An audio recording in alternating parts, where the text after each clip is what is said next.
Blood sugar after breakfast can spike higher than you'd ever expect, and it has almost nothing to do with what you ate. You followed the rules. Eggs, not pastries. Oatmeal, not cereal. You did everything right. And an hour later, you're foggy, heavy-eyed, reaching for more coffee just to feel like yourself again. That mid-morning slump where your eyelids feel heavier than they should, and the day hasn't even started yet. Here's the part nobody tells you. The mistake isn't on your plate. It happens after you put your fork down. Picture your actual morning. Plate's empty. You sit back down with your coffee, phone in hand.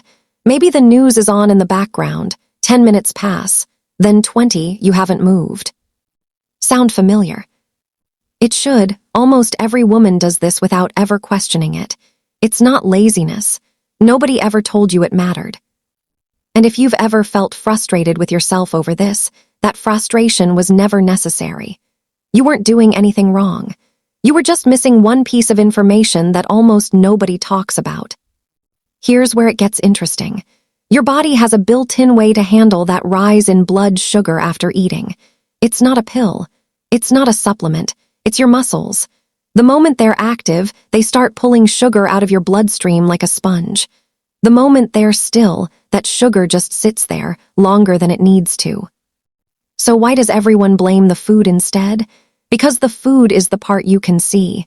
You can photograph a plate. You can't photograph the next 20 minutes of sitting still. So that part just disappears. Nobody talks about it, not because it doesn't matter, but because it's invisible. So picture two women, same breakfast, same kitchen table, same Tuesday morning. One finishes eating and stays seated, coffee in hand, the morning show playing low in the background. She scrolls through her phone, answers a text, refills her cup once. 20 minutes pass like that, comfortable and familiar, the way mornings have always gone. The other does almost nothing different on paper. She stands up, rinses her plate, and steps outside to grab the mail. She walks to the end of the driveway and back. Maybe she paces the kitchen while she's on a call with her sister. Nothing that looks like exercise. Nothing that would even show up as a habit if you asked her about it. Same eggs, same toast, same 30 minutes on the clock, but inside her body, two completely different mornings are happening. Maybe you're already thinking, I don't have time for a walk after breakfast. Mornings are rushed enough, and that's fair. But this isn't asking for a workout or a block of free time you don't have. It's asking for something much smaller.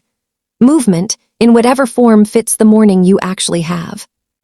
And maybe walking around the block simply isn't realistic for you.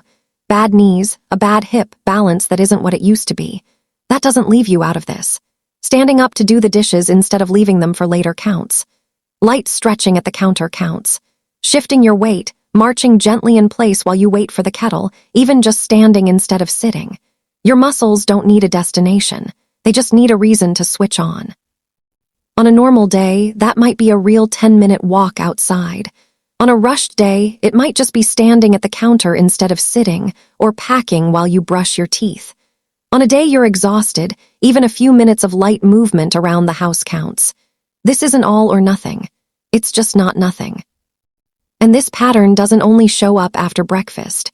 The same quiet stillness after lunch, after dinner, after any meal, has the same effect. Breakfast just tends to be the one most women notice first, because it's the one that decides how the rest of the morning feels. Around the block, down the hallway and back, it doesn't matter where. You don't need to overhaul your mornings. You just need to notice what your body's already asking for the moment you set your fork down.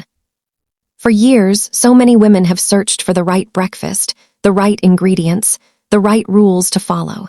And maybe the missing piece was never about what was on the plate at all. Maybe it was about what happened in the quiet minutes right after. Health after 50 isn't about fighting your body. It's about finally listening to it. So tell me, after breakfast, are you usually moving, or are you usually sitting?